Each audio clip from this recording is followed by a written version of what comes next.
Suatu hari, ketika Saitama sedang asik mandi di laut, tiba-tiba ia melihat sebuah kapal bajak laut yang ternyata adalah milik Luffy si topi jerami. Saitama merasa takjub melihat Luffy memakai topi jeraminya. Dalam pikiran Saitama betapa gagahnya Luffy memakai topi itu.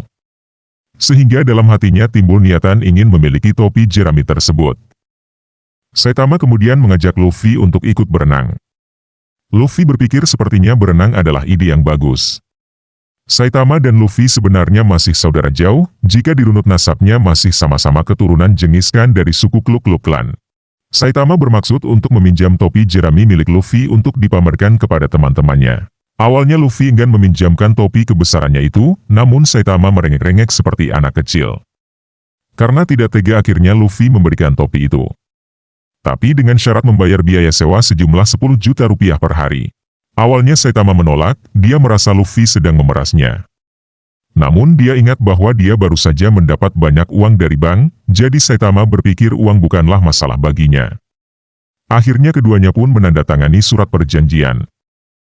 Mereka sepakat topi jerami disewa selama 1 bulan.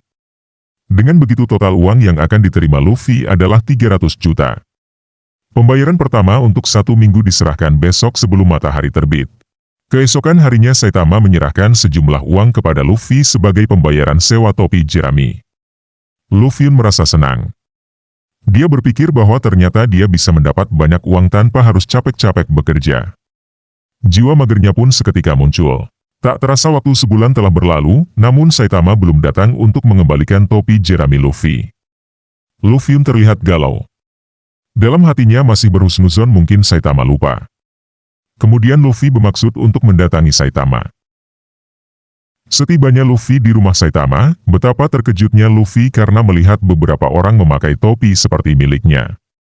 Ternyata Saitama selama ini telah membentuk sebuah geng bernama Geng Topi Jerami. Merasa hak ciptanya dipakai maka Luffy pun marah.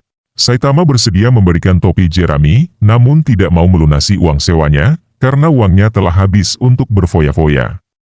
Luffy yang geram sudah tidak bisa menahan amarahnya ditambah lagi melihat Saitama yang seperti tidak berdosa. Sepertinya benar-benar akan terjadi pertarungan sengit antara keduanya. Baku hantam terjadi.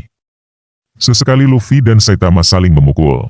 Sudah beberapa hari pertarungan berlangsung antara Saitama dan Luffy, namun tidak menunjukkan tanda-tanda akan berakhir. Jika merasa lelah bertarung keduanya berhenti untuk minum kopi dan isoma. Haduh benar-benar pertarungan yang aneh. Hingga akhirnya mereka mengeluarkan jurus andalan masing-masing.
Akhir dari pertarungan ini, Saitama pergi begitu saja meninggalkan Luffy sendirian. Luffy yang topinya bolong sangat sedih. Dia merasa kehilangan harga diri sekaligus jati dirinya. Bagaimana kelanjutan dari kisah ini, belum bisa dipastikan. Yang jelas dukungan kalian sangat menentukan ya guys ya.